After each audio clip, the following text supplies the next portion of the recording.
بسم الله الرحمن الرحيم. الحمد لله رب العالمين،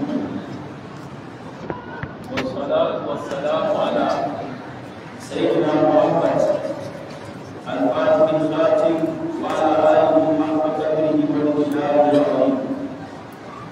مراجعة الدنيا الله سبحانه وتعالى yake tabarkin wannan dama na wajen wannan taro ƙarshen sati da mutum a saka dunan kulawar da kiri ko abin da ya shafi rayuwa, sannan kuma ibada da sallah da fata da shafi faru da kuma sai na Abdullahi sallallahu alaihi wasallam. Al'ummar musulmi kurbar mu a yau za ta yi kira zuwa ga muhimmancin taimakekeniya ko yaɗa taimako a tsakanin al'umma, domin wannan shi ke samar da kyakkyawan yanayi a tsakanin al'umma, a samu zaman lafiya, a samu kaunar juna, alkhairi ya yaɗu, rayuwar masu albarka. Shi wannan taimakekeniya a tsakanin al'umma yakan samu ta hanyar ciyarwa ko samar da wasu ababen amfani a cikin rayuwar al'umma, ko kuma ɗauke ma al'umma wasu matsaloli ne da su.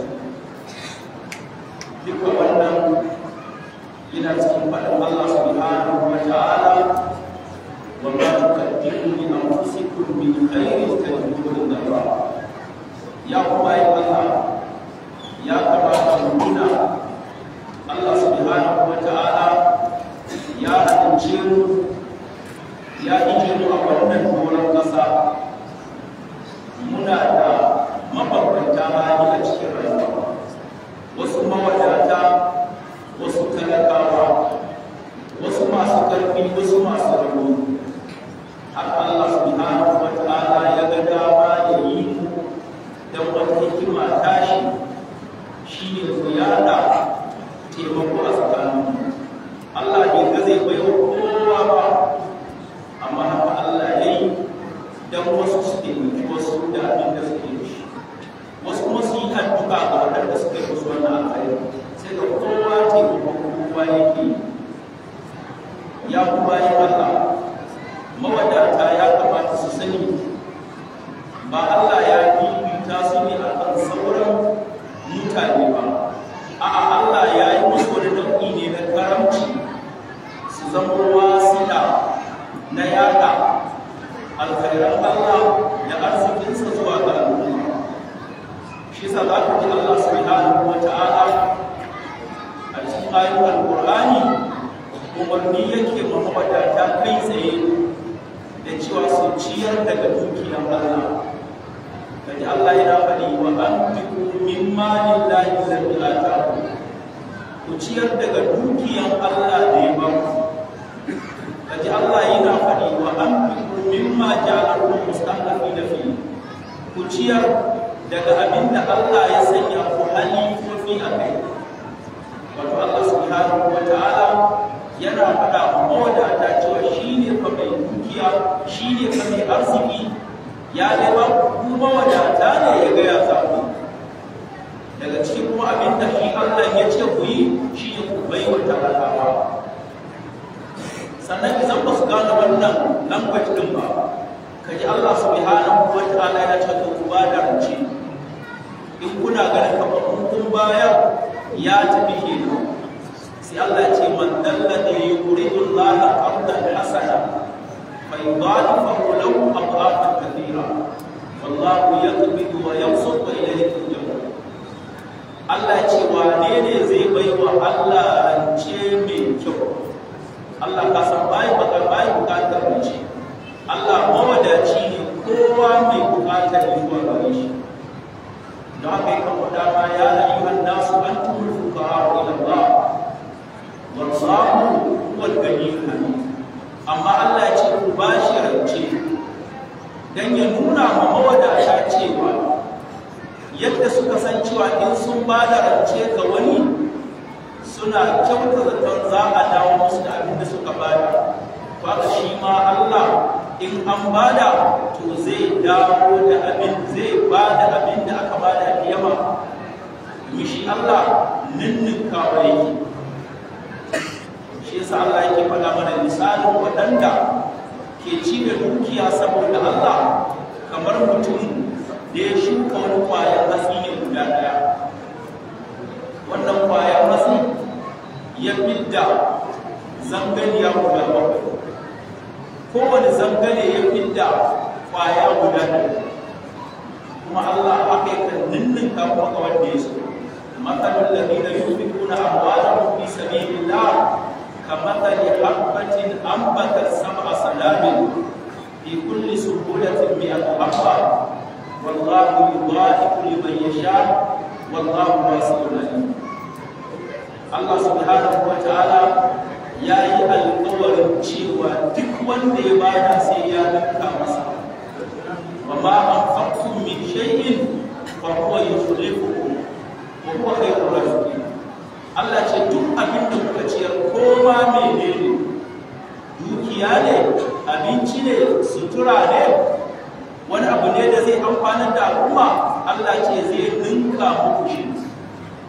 Ba wai ya tafi kenan ba kuma abin da kuka bada kawai za a dawo ta Allah zai ninka. Yace kuma huwa khairur raziqin, shine fiyayyen mai azurtawa. Wanda da ya ga dama sai ya azurta waɗanda ku kuke ba su ko masu za su ba. Ya ku bayan Allah subhanahu wa ta'ala yana jawo hankalin bayansa matuƙa da a samu wannan taimakekeniya a tsakanin al'umma. Amma da ke ɗan adam mai san dukiya ne, haka Allah ya bari wa tuhunan mala hubban jama'a. Haka nan sai na Rasulullahi sallallahu alaihi wasallam yake faɗi a wani hadisi cikin abin da yake ruwaita daga Ubangiji, ya ce Allah yana cewa ya ƙulu ibnu adama mali mali fa hallaka min malika illa ma akalta fa afnait aw labista fa aflait aw tasaddaqta fa afkait. Yace dan adam yake ce dukiya na ya manta Allah da ya bashi dukiyar ya ce dashi wa antu min malillahi, amma yake ce dukiyarsa. Yace to menene a dukiyar dan adam? Dayan uku ne, ko abin da ya ci cinye ya kare, ko abin da ya sa da sutura ya tsofe, ko kuma abin da ya sadaka da shi. Kuma wannan abin da kai sadaka da shi shine zai amfani ka ranar gobe kiyama. Duk abin da ka cika cinye ya tafi ke, abin da ka ɗauka ka sa shi ma ya tafi ke, ka ne mawuri rayuwa. Saboda haka ya ku bayi Allah, idan da a ce al'umma suna gane falalan da ke cikin infaki ko taimaka ma al'umma, to babu wanda zai yadda ya zauna bai gabatar da wani abu na alkhairi ko taimako ko infaki zuwa ga al'umma. Domin wanda ke wannan shi ke karar da kansa da amfanar da kansa, wanda ko baya wannan kullum yana rage kansa ne, kullum yana rage kansa ne. A zahiri ne muke ganin kamar wanda ya bayar shi ya taimaki wanda aka ba, amma a hakika wanda ya bada shi ne aka taimaka fiye da wanda aka ba. Domin wanda ka bashi abinda ka bashi iyaka a duniya zai ci, to ladan ko da za a baka sakamakon abinda ka bashi a lahira zai amfani. Saboda abinda zai maka amfani a lahira to ya fi abinda zai maka amfani a duniya. Wanda kake ganin ka bashi ya biya bukatun shi na rayuwar duniya, to ka sani kuma sako ne ka bashi na alherin kai maka lahira. Shi yasa ana ruwaita daga sayyidina Ali bin Abi Talib, yanzu zai ba da sarka yakan ce ina dan da kwan lahira, saboda ya san kayan shi zai ba shi kai mai lahira. Kuma a lahirar nan kuwa za ta yi, kai koma ba wannan ba, ko me za ka ba wani, addu'an da zai baka na abin da ka bashi in Allah ya karba to ya fi duk abin da za ka bashi. Ka bashi ya ce Allah ya yi kaza, Allah ya saka, idan Allah ya karbi addu'ansa to ya fi ko menene ka bashi, kuma sannan Allah zai baka ladan Allah ko guda ɗaya to ya fi abin da ke cikin duniya da ita kanta duniya ba. Ya ku bayan Allah ya kamata mu yi taimako, mu ciyar, mu samar da ababen da zai amfana da al'umma a cikin rayuwa. Wannan shine sunnan sayyidina Rasulullahi sallallahu alaihi wasallam. Annabi yana faɗa mana man farraja al-muslimi kurbatan min kurabi dunya farraja Allahu anhu kurbatan min kurabi yawm. Dukkanin wanda ya yaye ba musulmi wata damuwa ta duniya, to shi Allah zai yaye mishi damuwa ne na lahira. Damuwar lahira kowa ne damuwar duniya. Saboda haka ya ku bayan Allah, musamman gashi muna fuskantar wani wata mai alkhairi, watan da sayyidina Rasulullahi sallallahu alaihi wasallam duk da zamowar shi ya fi kowa kyauta, amma a wannan watan kuma kyautansa yakan nunnunku ne. Ummul mu'minin da sayyida Aisha radiyallahu ta'ala anha tana faɗin cewa kana Rasulullahi sallallahu alaihi wasallam ajwadan nas wa kana ajwada ma yakunu fi ramadan. Tace manzon Allah sallallahu alaihi wasallam ya kasance shine mafi kyautan mutane, kuma sannan a haka kyautansa takan nunnunku ne a watan Ramadan. Ya ku bayin Allah, ya kamata mu koyi da sayyidina Rasulullahi sallallahu alaihi wasallam. Ya ku bayin Allah, kada mu bari al'umman su rinka rayuwa cikin halin kakanika ne, alhalin muna da abin da za mu taimake su. Kada ka raina abin da za ka taimaki wani da shi komin kankantarsa. Allah ya ce ne liyunfiqu sa'atin min sa'atihi wa man qadira alayhi rizquhu falyunfiq mimma ataahu Allah. Mawadaci ya ciyar gwargwadon wadatarsa, wanda ko yake da karamin hali shi ma ya ciyar cikin abin da Allah ya bashi. Amma sai ka ga mawadata suna ciyarwa ƙasa da abin da Allah ya basu. Gwargwadon wadatarka, gwargwadon yadda Allah yake so ka ciyar. Kaga kuma yadda Allah zai ƙara ninninka maka, ya sanya wata security na musamman cikin dukiyarka. Haka nan komin kankantar abin da kake da shi, shi ma ka bada, Allah kuma sai ya ƙara maka. Saboda kamar yadda muka faɗa, waɗanda suke bayarwa hamzatul wasl ne tsakanin al'umma. Allah ya sanya su wasiɗa ne su rinka miƙawa.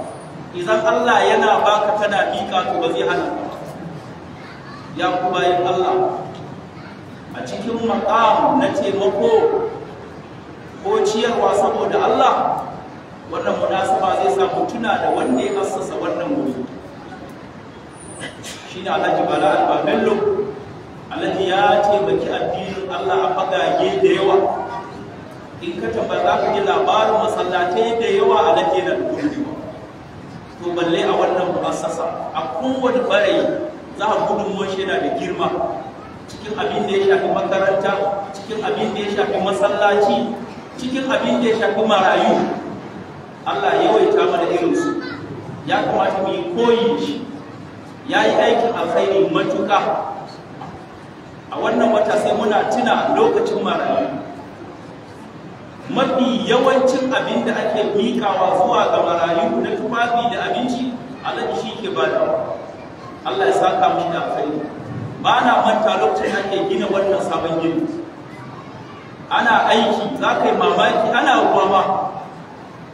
Amma Alhaji ya ɗauki kwangiri a kansa, wallahi da kankaren da siminti yana ba da shi sama. Muna Alhaji ka ba da wajibi, ka huta. Yake cewa a nan ne ake rigirgi. Kai ka ce ya karanta faɗin Allah wa fi zalika falyatana muslimun da kai ka ce ya karanta faɗin Allah inna Allah ishtara minal mu'minina anfusahum wa amwalahum bi anna lahumul janna. Ya ku bayin Allah, ya kamata mu taimaka mu bayin Allah. Ya ku bayin Allah, ya kamata mu kalli lokacin da muke fuskanta wata ne albarka, watan da abin da kai na alkhairi Allah ninninka maka zai. Da fata Allah subhanahu wa ta'ala ya ba mu abin da za mu taimaki al'umma ko ba mu zuciyar taimakon ya karɓa mana alfarmar sayyidina rasulullahi sallallahu alaihi wasallam wanda shi ne abin da babban mu za ta kunsa wa akhiru da'wana alhamdulillahi rabbil alamin